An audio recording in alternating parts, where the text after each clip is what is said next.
नमस्कार मित्रांनो, माझं नाव अनुजा आणि ग्रीन रूट्स माझ्या या चॅनलमध्ये तुम्हा सर्वांचं मनापासून स्वागत.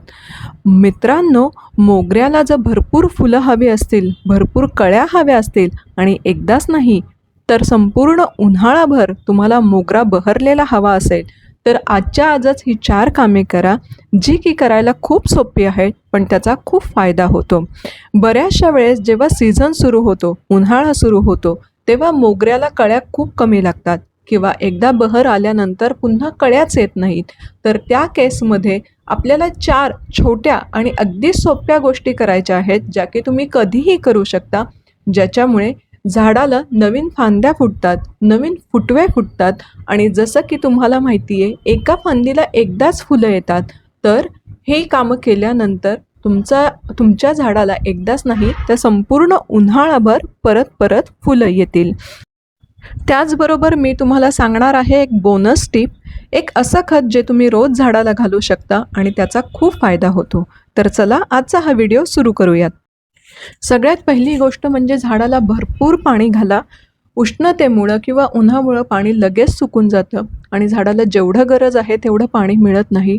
तर झाडाच्या प्रत्येक मुळापर्यंत पोचलं पाहिजे एवढं भरपूर पाणी घाला, जेणेकरून झाडाची वाढ होण्यास मदत होते आणि त्याच्यामुळं कळ्याही भरपूर लागतात. जर पाणी कमी पडलं तर झाडाला कळ्या लागत नाहीत किंवा ज्या कळ्या लागलेल्या आहेत त्या न उमलताच गळून पडतात. त्याच्यामुळे ही खूप महत्त्वाची गोष्ट आहे मित्रांनो, पाणी घालणं. ते सुद्धा सकाळच्या वेळेत तुम्ही घातलं तर ते आणखीन फायदेशीर ठरतं. मित्रांनो, मोगऱ्याचं झाड हे नाजूक असतं, त्याच्यामुळे तुमचं झाड जर अशा ठिकाणी असेल जिथं दिवसभर कडक ऊन राहतं, तर अशा ठिकाणून तुम्हाला ते हलवायचं आहे आणि जिथं दिवसभर बऱ्यापैकी सावली राहते आणि सकाळचं किंवा संध्याकाळचं कोवळं ऊन येतं, अशा ठिकाणी झाडाला ठेवायचं आहे. याच्यामुळे होतं काय, झाडाचा उष्णतेपासून बचाव होतो आणि झाडाला नवीन फांद्या फुटण्यास मदत होते. नाही तर झाडाची बरीचशी एनर्जी स्वतःचा उष्णतेपासून बचाव करण्यात जाते आणि त्याच्यामुळे झाडाला कळ्या येत नाहीत आणि नवीन फांद्या फुटत नाहीत. मित्रांनो, झाडाला न्यूट्रिएंट रिच खत देणं खूप गरजेचं आहे, कारण झाडाला आवश्यक न्यूट्रिएंट्स मिळाले तरच झाड वाढतं आणि त्याला भरपूर कळ्याही लागतात.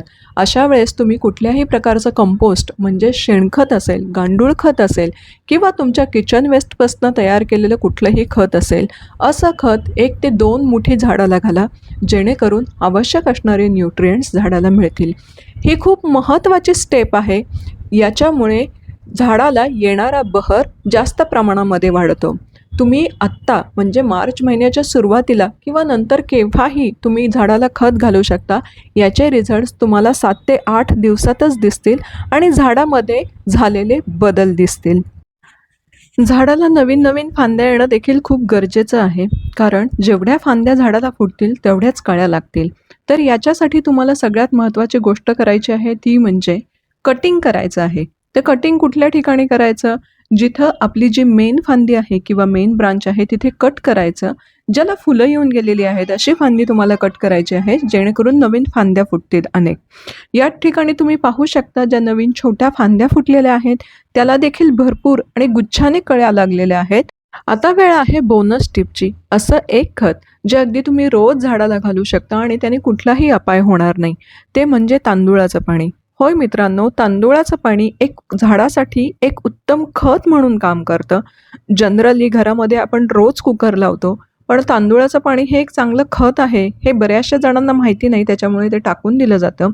तांदळाच्या पाण्यामध्ये नायट्रोजन, फॉस्फरस आणि पोटॅशियम हे महत्त्वाचे 3 न्यूट्रिएंट्स असतात, जे झाडाच्या वाढीसाठी अत्यंत आवश्यक असतात. हे पाणी झाडाला घातल्यामुळं, असं नाही मोगऱ्याच्या झाडाला, कुठल्याही फुलं झाडाला तुम्ही हे पाणी घालू शकता, ज्याच्यामुळे झाडाला वाढ होण्यास मदत होते आणि झाड हेल्दी राहतं. साधा सोपा घरगुती उपाय करून पहा आणि त्याचे रिझल्ट्स मला कळवायला विसरू नका. कमेंट करून नक्की सांगा. तुम्हाला आजचा हा व्हिडिओ आवडला असेल, ह्या टिप्स उपयोगी वाटल्या असतील तर मला कमेंट करून नक्की सांगा. आणि हो, माझ्या चॅनलला सबस्क्राईब करायला आणि तुमच्या मित्रांसोबत शेअर करायला विसरू नका. पुन्हा भेटूयात अशा छानशा व्हिडिओमध्ये. तोपर्यंत बाय बाय.